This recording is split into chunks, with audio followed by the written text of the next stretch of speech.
Peace and love, everybody. It's your boy, Cortland Kalaniel, and today we're coming here with a short exclusive. You feel me? It's not going to be too long. It's actually going to be short and quick. And today we're going to talk about how to acquire a national's non-U.S. citizen's driver's license, as I would like to call it. So, yeah, let's go ahead and get into it, man. I'm going to start off. I'm going to do Texas driver's license application just because that's where I'm from. That's where I live. And, for right now, I think it's a little bit easier for me to kind of, show you the way through the process that we took here. Now, every state is, pretty much the same. Some of the wording might be a little bit different, but a lot of the applications are the exact very same. They all come with the same concept. So, if you just do a little research and change up what I've done, then you can do it for your state. So first things first, let's start off at the top. Application for Texas driver's license. We want to put a driver's license, and let's say, I don't know, I might want to go as Cortland Kalaniel. Let's do that. Suffix, no main name, date of birth. I'll do my regular birthday. It's totally fine. I'll just put any date, it don't matter. Yeah, cool. Now, key point right here, man, and this is very important. I want people to understand this. The Social Security number. Understand, when you get licenses and whatnot, this is what actually locks you in and gives them permission to actually control you, right? They give you tickets and all this other kind of things. It goes a little deeper than that, but this is why, when you give them your Social Security public trust number, the police department, those who are in control of the DPS, and though, not in control, but those who are the security system, basically, for the DPS, the security system for, Texas, period, in all of its entities, anything that's connected to that Social Security number, the police department is built and created to control those Social Security public numbers, okay? They're the security for y'all. Like, they protect y'all and they protect these entities, all right? So basically, long story short, when you put your Social Security in and things like that, that automatically gives them jurisdiction over you, okay? Because you registered as a public slave. So if you register as a public slave in their system to get a driver's license, then their public entities, which are the police departments, can control you too, okay? So therefore, we're going to leave that blank, all right? We're not even going to put nothing there, okay? Now, it's very important. Now, I know a lot of y'all are going to ask, well, how in the hell are we going to be able to do that? What are we going to do? Like, how would we just leave it blank? Nah, there's a key for everything. Now, every state, if you actually go and look, if you just type in affidavit and no Social Security number in your state, there's something similar will pop up. But this is what pops up when we do it here in Texas. And it'll tell you word for word. All right? Now, let's scroll on down and let's see. Right here. Pow. Like I said, man, I don't really like to make up things. I like to take it straight from the law, straight from them, straight from their system, and it'll tell you what you can do. So Cortland ain't make this up, all right? But here it says it, right? And it's straight on the DPS website. Individuals who do not have a Social Security number, have never been issued a Social Security number, or are not eligible for a Social Security number can visit any driver's license office and complete an affidavit attesting to such, okay? All right? And see, you are ineligible, you're not eligible for a Social Security number because that's against our religion. Your temple, your body is your temple and God is within you, okay? And you don't need a Social Security number for that, all right? For a living spirit, okay? So it's very important that we make sure we understand that, because you are not eligible for a Social Security number, okay? Right.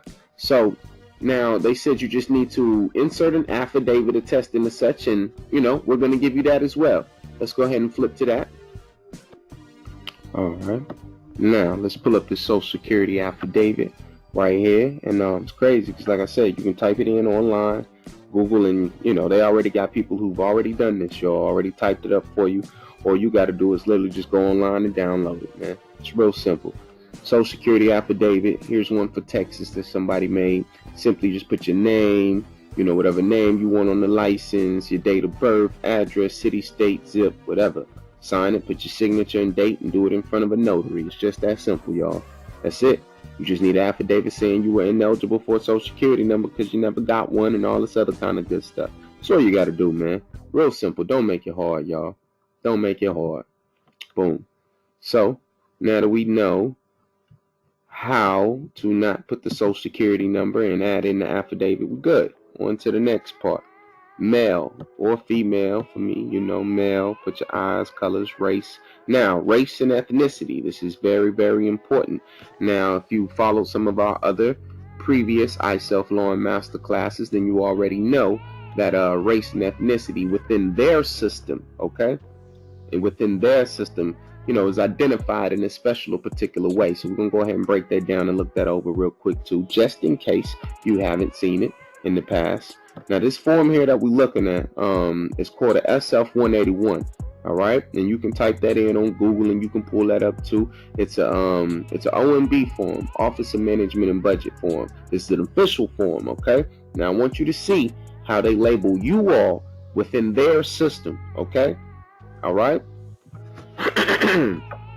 American Indian or Alaskan Native. What are they labeled them as? A person having origins in the original peoples, keyword, original peoples of North and South America, and who maintains tribal affiliation or community attachment. Okay? All right? Let's check out Asian. A person having origins in any of the original peoples, okay, keyword, original peoples of the Far East, Southeast Asia, or the Indian subcontinent, including, for example, Cambodia, China, India, Japan, Korea, Malaysia, Pakistan, Philippines, yada, yada, yada. You get it. All right, let's go on to the next one now. Let's go to Native Hawaiian real quick. A person having origins in any of the original peoples, okay, keyword, of Hawaii, Guam, Samoa, and other Pacific Islands. Let's go on to white. A person having origins in any of the original peoples of Europe, Middle East, and North Africa. Now, what you've noticed so far with these four groups is that they all come from original peoples. Let's see where black people come from. A black person having origins in any of the black racial groups of Africa. So we just not of no original peoples, huh? None. Y'all just of colors. Y'all just of black racial groups. Y'all of racial groups that are black. Y'all aren't original peoples. And if we know, again, those are adjectives, okay? Nobody can be a pink, purple, or turquoise, so you can't be a black. Ain't nobody else on here from a color crayon racial group. They from original peoples, huh? Pay attention now. The one that we want to select is American Indian, okay? If you're Aboriginal and you're here and you're from America and you're from these lands, you can put American Indian. Or if you like, you can put white. It doesn't even matter, y'all. Whatever one you want to put. But that's what you're going to put right there. So for me, that's what I put. I'm rocking with the American Indians, okay? The original peoples. All right? Boom. Height, weight, everything else is the same. You know what I'm saying? Place of birth. Yeah, everything else you just fill out the same, man. It's real simple. All right? Don't make it complicated. Now, this is what's going to change the status of your driver's license, okay? Not only are you telling them that you're an American Indian, you don't have any social security for you to be controlled by as a chattel. And this is very important. The very first two questions they come and ask you out the gate, are you a citizen of the U.S.? No. If you are a U.S. citizen, would you like to register to vote? No. And just do no I pretty much got no all the way down. But, that's up to you and how you want to. It's just very crucial that you do those first two. Oh, yeah. You always put no for organ donor. You don't want to ever put you an organ donor on these licenses, man. Ever. Okay? Never do that. Boom. And, everything else is pretty much the same. No, all the way down. Sign your name. And, yeah, you're good, man. Do it in front of a notary and, call up to the call up to the DPS office or whatever, schedule an appointment, you know what I'm saying? Because, like when you were younger, when you were 16 and had to go get your driver's license for the first time, you had to do the test, you had to drive, all of that. I understand you're gonna have to do all of that again because you're basically getting a license in a whole new status, in a whole new in a whole new entity. So at the end of the day, man, you're gonna have to redo all of that over again. Take the driver's license test and actually take the driver's test. All right, because you're not moving as that shadow slave anymore. All right, you're moving as a free man, an American Indian, and that's how you rocking, man. So you're gonna have to do it over. But understand the importance of why we would even get a license, in this status. But that's the thing. A lot of people still have jobs. People still need a license to work, for whatever job that they might have, driving cars or whatever. So I mean, at least this way you can have your status correct within their system while you got to make money out here. So when the police officer runs your driver's license, it'll actually tell them in their system that you are an American Indian, you are not a U.S. citizen, and basically that you're not a shadow, man, to be touched, to be bruised, to be infringed upon. And they'll know that. Again, y'all, this is about commerce. Play the game. There's no reason to try and get out, stand on your square, do all this extra arguing, creating hostility. No, play the game like everybody else is playing the game. As soon as they run your name, they already know, oh, it's hands off. We already know that this is an American Indian. Their status is not that of a black to be controlled as a slave. All right? And if you knew like I knew, then you would already know blacks are to be treated as slaves, which is why you are not of the original peoples. Okay? All right? 1860s, that's when they gave you the Emancipation Proclamation and turned around in 1871 and started flushing you right back into their corporation. Okay? And when they flushed you back into their corporation, they called you blacks, Negroes, coloreds, and everything else that was not you. Why? Because they can slave you then, legally. Because you've given them permission to, because they calling you out your name.